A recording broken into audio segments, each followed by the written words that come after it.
ଗୁରୁଦେବ ତଥା ସମ୍ମାନପଦ କର୍ମୀବୃନ୍ଦ, ଗୁରୁ ଭାଇ, ସାଧୁ ସଦନ ମଣ୍ଡଳୀ, ଭକ୍ତିମତୀ ମାତୃମଣ୍ଡଳୀ ସମସ୍ତଙ୍କୁ ମୋର ପ୍ରତିଭରା ଜୟଗୁରୁ।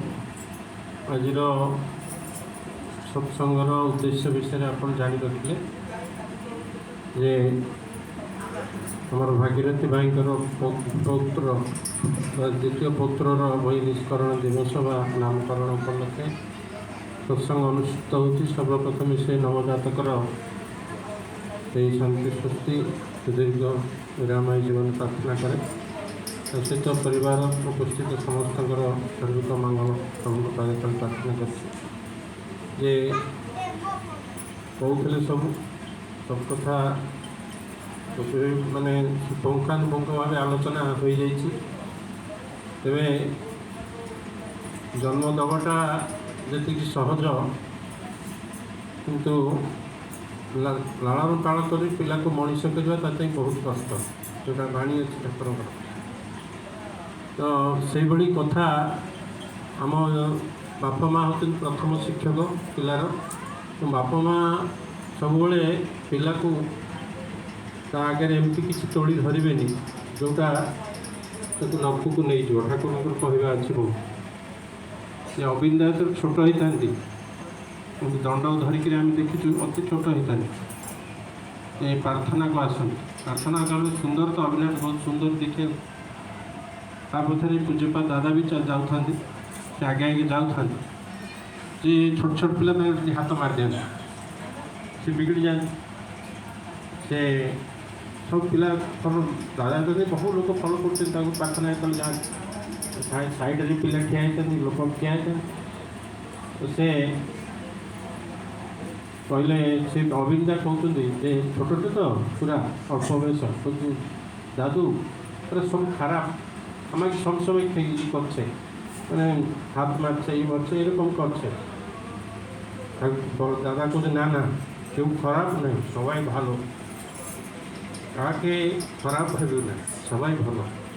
মানে এমতি কথাটা ଯେଉଁଟା ପ୍ରଥମରୁ ଛୋଟବେଳୁ ଏମିତି ପିଲା ମୁଣ୍ଡରେ ପୁରେଇ ଦିଆଯିବ, ସେ ଖରାପ କିଛି ନୁହଁ ଦୁନିଆରେ, ଖରାପ ସମସ୍ତେ ଭଲ, ଏଇ ଧାରଣା ପିଲା ଭିତରେ ଯଦି ରହିବ, ତାହେଲେ ସେ ତା'ର କାହାକୁ କେମିତି ଡିଲ୍ କରିବା କଥା ସେ ଡିଲ୍ କରିବ, ଜାଣିବ। ଖରାପଟା ବେଶୀ ପ୍ରକାଶ କରାଯାଏ ନା, ସେ ଜାଣିବ ଖରାପଟାକୁ ଭିତରେ ରଖାଯାଏ, ଭଲଟାକୁ ବେଶୀ ପ୍ରକାଶ କରାଯାଏ। ତେଣୁ ବହୁ କଥା ଯେ ଠାକୁର ଫ୍ୟାମିଲିଙ୍କ ସଂସ୍ପର୍ଶରେ ଆସିଲେ ଆପଣ ଜାଣିପାରିବେ ପିଲା, ଛୋଟ ପିଲାଠୁ କେମିତି ତାଙ୍କୁ ଠିକ୍ ଭାବରେ ଗାଇଡ଼ କରାଯାଏ। ସବୁ କଥା ଗୋଟେ ସବୁ ବିଷୟରେ ତାଙ୍କର ନଜରରେ ଥିବା ଦରକାର ଆମ ବାପା ମାଆଙ୍କର। ତେଣୁ ସେ କହୁଥିଲେ ଯେ ପିଲାବେଳେ ବଡ଼ଦା କହୁଥିଲେ, ତାଙ୍କର ପୁଅ ଜଣେ କହୁଥିଲେ ସୁଙ୍କିଦା, ସେ ତାଙ୍କ ମାଆଙ୍କ ପୁଅରେ ଯେତେବେଳେ ସେ କହୁଥିଲେ, ମୁଁ ଥରେ କଲିକତାରେ ପଢ଼ୁଥିଲି, ହଠାତ୍ ମନ ଥିଲା ଦେଓଘର ପଳେଇ ଆସିଲି। ଦେଓଘର ପଳେଇ ଆସିଲି, ବାପା ଥିଲେ, ମାନେ ବଡ଼ଦା ଥିଲେ, ଯାଇ ପ୍ରଣାମ କଲି। ବାପା ମୋତେ ପଚାରିଲେ, କହିଲେ ଠାକୁର ଜন্য କିଏ? କହିଲେ ଯେଉଁ କଲିକତାରୁ ଆଇଲୁ ଠାକୁରଙ୍କ ପାଇଁ କ'ଣ ଭୋଗ ଆଣିଛୁ? ମୁଁ ତ ଆଣିନାହାନ୍ତି। କହିଲେ ଏବେ ଯା କଲିକତା। ସେ ପୁଣି କଲିକତା ଗଲେ, ଠାକୁରଙ୍କୁ କିଛି ନେଇକିରି ଆସନ୍ତି। ସବୁବେଳେ ଗୁରୁକୁଳକୁ ଯେତେବେଳେ ଆସନ୍ତି ହାତରେ କିଛି ନେଇକିରି ଆସନ୍ତି। ଏଇ ଯେଉଁ କଥାଟା ମାନେ ତାର ଜୀବନ ଭରି, ସେ କହିଲେ ମୋ ଜୀବନ ଭରି ମୁଁ କେବେ ଆଉ ଦେଓଘରୁ ଯେତେବେଳେ ଆସେ, ଯୁଆଡ଼େ ଯାଏ, ମୁଁ ଠାକୁର ଭୋଗ ନିଶ୍ଚୟ ଆଣିଥିବି। ସେ ଆଣିଛି, ଯେମିତି ନା ଆଣି। ତ ସେମିତି ପିଲାମାନଙ୍କୁ ବହୁତ କଥା ଶିଖେଇବାର ଅଛି, ହାତ କଲମରେ ଶିଖେଇବାର ଅଛି। ଖାଲି କଥା ନୁହଁ, ସେ କ'ଣ ଶିଖେଇବା ଆମେ ବି ଜାଣିନି, ପିଲା ବାପା ମା' ବି ଜାଣିନାହାନ୍ତି। ସେଇ ନାଇଁ କି ଆଦର୍ଶକୁ ଧରିବାକୁ ପଡ଼ିବ। ଏଇ ଦାଦା ଯେଉଁ କହୁଥିଲେ ଆଚାର୍ଯ୍ୟଙ୍କର ପ୍ରତି ଆସକ୍ତି, ଅନୁରାଗଟା, ଟାଣଟା ନ ରହିଲେ ବହୁତ କଥା ଜାଣି ହୁଏ ନା। ବହୁତ କଥା ପାଠ ପଢ଼ିଲେ ହେବନି, ଖାଲି ବହି ପଢ଼ିଲେ ହେବନି, ତାକୁ ଆଚରଣରେ ନ କରିଲେ କିଛି ହେବନି। ଏଇ ଆଉ ଗୋଟେ କଥା କହୁଥିଲେ ଯେ ମୋତେ ସେଇ ଯେଉଁ ଆମର ପିଙ୍କୁ ବାବୁ କହୁଥିଲେ, ହେଲେ ମୁଁ ଯେତେବେଳେ ଛୋଟ ହୋଇଥିଲି ରୁମାଲ ନିଏ ନା, ମାନେ ରୁମାଲଟା ନିହାତି ନେବା ଦରକାର। ଛୋଟ ପିଲା ସେ ଯେତେବେଳେ ପଞ୍ଚମରେ ନା ଷଷ୍ଠରେ ପଢ଼ୁଥିଲେ, କହିଲେ ପ୍ରତିଦିନ ମୋତେ ଠିଆ ହେଇକିରି ବଡ଼ଦା, ଏ ଦାଦୁ ରୁମାଲ ନିয়েছি, ମୁଁ ରୁମାଲ ନେଇକି ପୁଣି ଦୌଡ଼ିକି ଯିବି ରୁମାଲ ଆଣି।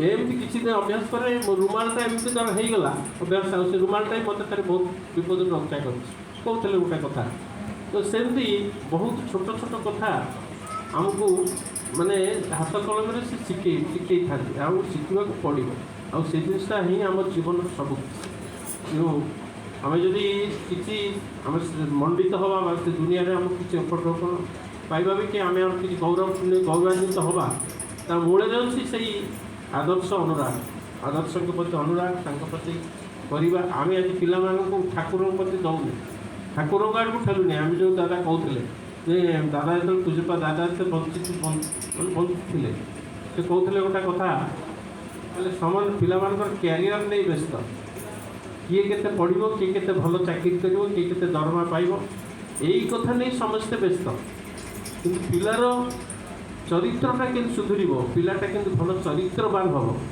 पिलाटा के ठाकुर को मानव कि बापा माँ को मानव ये जिनसटा ना ये जिनसा जेहेतु ना तेणु पिलार भविष्य जीवन बेले बेले बहुत अंधकारमय हो जाए तेणु ठाकुर कहते गोटे मूर्ख जे बापा माँ को जीवन सारा मानि चली सुख दुख साथी हो चली जीवन भल किंतु जड़े उच्च शिक्षा डिग्री वाला जे तार परिवार परिजन को माने ना गाँव में गुरु गुरुजन से माने ना से एतटा भल बोली कनसीडर करा जीवन तेणु से कथा जे जमती जो जमती जहाँ कले आमर आम भल हवा ठाकुर कहते अपराध जोटा से बेले बेले जन्मगत आसता है जन्मरू जड़े अपराधमूलक काम करे से अपराधमूलक काम स्कूल कॉलेज गले से चलीजी गुरु ग्रहण न कले गुरु पाखे सरेंडर्ड हेले